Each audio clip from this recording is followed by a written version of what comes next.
Bom dia a todos, estamos de volta com o nosso estudo de Kitzur Shulchan Aruch. Hoje temos umas halachot bem interessantes para estudar com relação a brachot. Fala pra gente o Kitzur Shulchan Aruch no Siman Vav Alachá Dalet, sexto capítulo, quarta alachá. Tzarech lizer shelo levarech chas veshalom bracha levatala ou ligrom leatzmo levarech bracha sheina tzricha. A pessoa deve ter mais cuidado quando ele faz uma brachá, para que essa brachá não seja uma brachá em vão, nem uma brachá desnecessária. Brachá em vão, uma brachá sem utilidade nenhuma. No meio do dia, de repente, eu decido fazer uma brachá, Baruch atah Hashem Elokeinu melech haolam, shehakol niya bidvaro. Faço uma brachá completamente desconectada de qualquer coisa, isso é uma brachá em vão. Uma brachá desnecessária é uma brachá que, se eu analisar a minha situação específica, realmente eu tenho necessidade de fazer essa brachá. Porém, eu mesmo me coloquei nessa situação que, se eu analisar o contexto, essa brachá não era necessária. Por exemplo, eu fiz a brachá de sheakol, eu estava em casa e fiz uma brachá de sheakol para tomar um copo de água. Caso eu mude de ambiente, por exemplo, caso eu saia de casa, a brachá que eu fiz dentro de casa não é mais válida.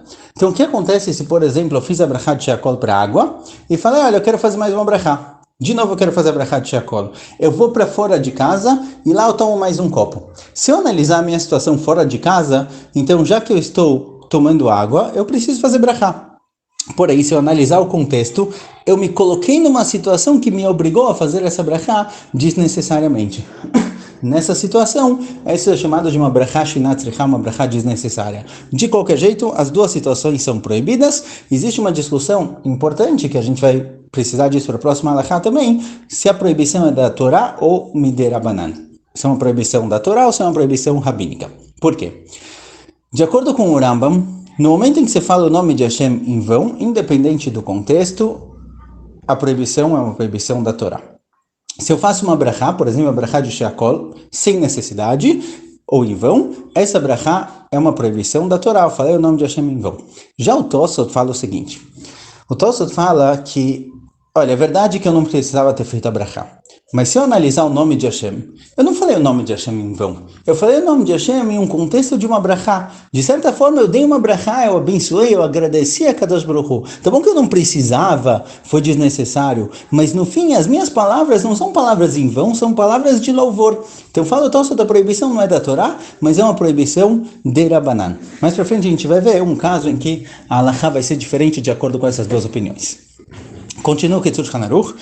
ואם נכשל וברך ברכה לבטלה, וכן בעניין אחר, אם נכשל והוציא שם שמיים לבטלה, יאמר אחריה ברוך שם כבוד מלכותו לעולם ועד.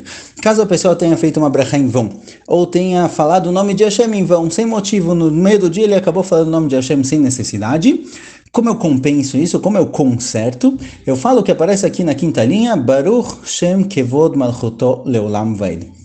Essa frase demonstra o meu kavod, a minha honra que eu tenho perante o nome de Akadosh Baruch Hu. Então, caso eu tenha falado o nome de Hashem em vão, eu posso compensar falando essa frase. Louvando, reconhecendo o valor do nome de Hashem é um tipo de compensação, um tipo de tchuvá que a pessoa pode fazer logo após dizer o nome de Hashem.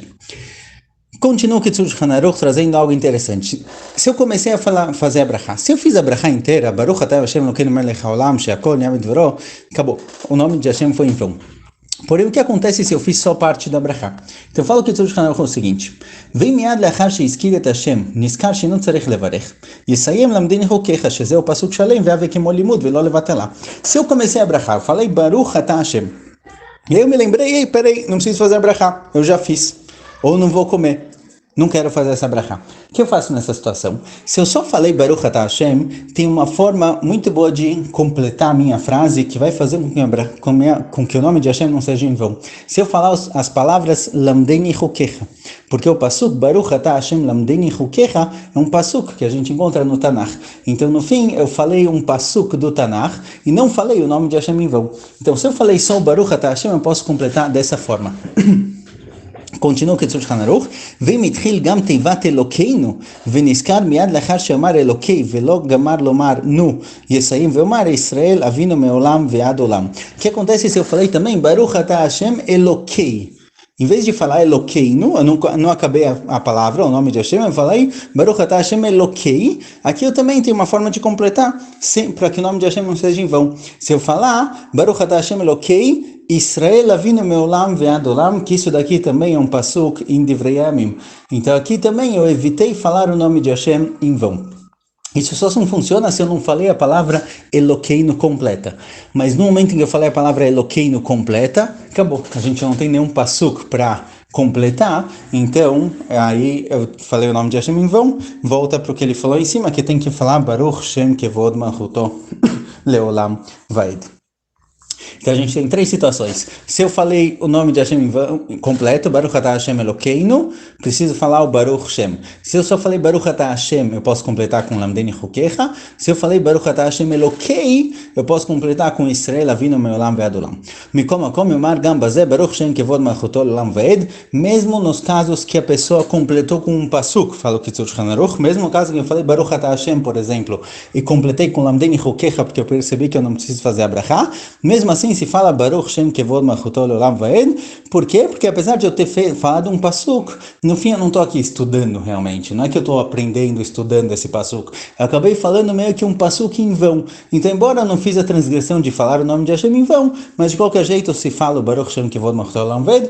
Assim também é o costume entre Ashkenazim com relação ao Tefilin. Tem uma machloket entre Ashkenazim e Sfaradim, se faz duas brachot ou somente uma brachá para o tefilin. Ashkenazim costumam fazer duas brachot, para o do braço e para o da cabeça. E alguns posquim escrevem que depois que a pessoa coloca o tefilin da cabeça, ele deve falar Baruch Shem Kevod Malchuto Leolam Vaed. Por quê? Porque já que existe discussão se essa brachá deve ser feita ou não, embora o costume seja fazer, pelo lado que essa brachá é desnecessária, se fala Baruch Shem.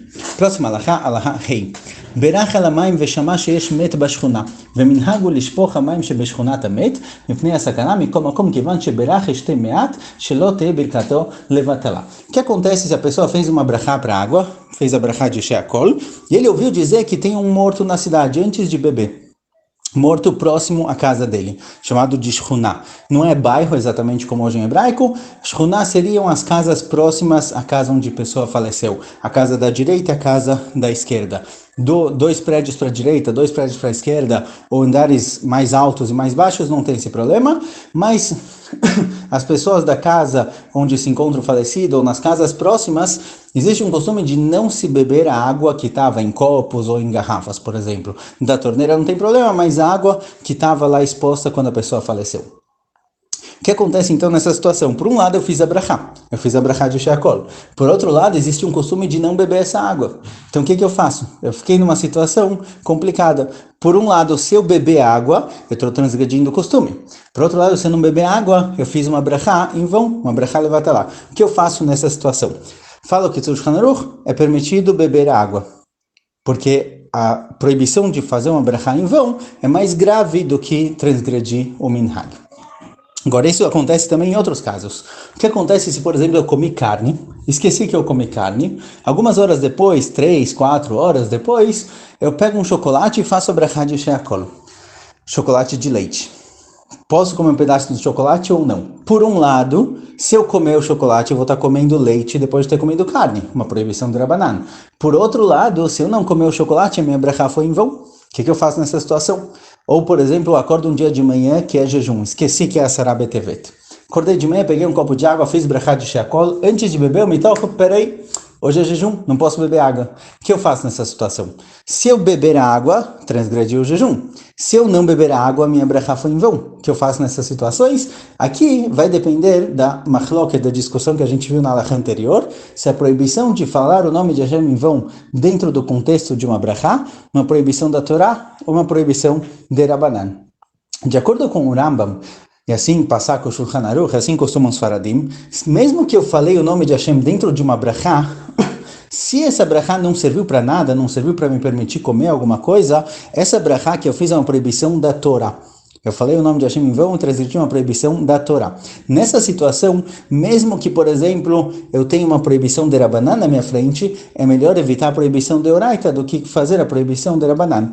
Então, se, por exemplo, eu fiz brachá para um chocolate de leite, e agora eu não sei o que fazer, porque eu percebi que eu não posso comer leite, nessa situação é melhor experimentar um pedaço do chocolate. Por quê? Porque se eu comer o chocolate, eu fiz uma proibição de Rabanan, de comer leite após carne. Pela Torá só é proibido leite e carne cozidos juntos, mas um depois do outro é só de Rabanan. Mas se eu não comer o chocolate, eu fiz uma proibição de Oraita, uma proibição da Torá, de brachá levatala. Por isso é melhor comer um pedaço do chocolate. Agora, de acordo com o Tosfot, que fazer a brachá, fazer uma brachá em vão é somente um isur de Rabanan, aqui é melhor eu consertar a brachá em vão que eu fiz, completando com Baruch Shem Kevod Malchuto Olam Vaed, do que transgredir a proibição de comer leite após carne, que é uma proibição completa, de Rabanan. Então, realmente vai ter uma certa diferença nessas duas situações, e assim também com o jejum. Comer no jejum também é uma proibição que fora o jejum de Tisha B'Av e o jejum de Yom Kippur, que são mais pesados, nos outros a gente vai entrar nessa mesma situação. Eu vou ter, por um lado, uma proibição da Torá, de acordo com o Rambam, de Brachá Levatalá. Por outro lado, jejuns que o nível deles é um pouco menor do que o nível da proibição da Torá. Certo? Vamos lá. Completando o Kitzur Shulchan Aruch, ele fala o seguinte: ואל ידאג מפני הסכנה, כי שומר מצווה לא ידע דברה, ולאחר ששתה מעט, ישפוך השאר. Agora, essa pessoa que ele descobriu que tem alguém que faleceu próximo a ele, que ele não poderia ter tomado água, certo? Mas ele já fez a brachá, por isso, embora exista um minhag de não tomar água, ele vai tomar um pouquinho para não fazer uma brachá em vão.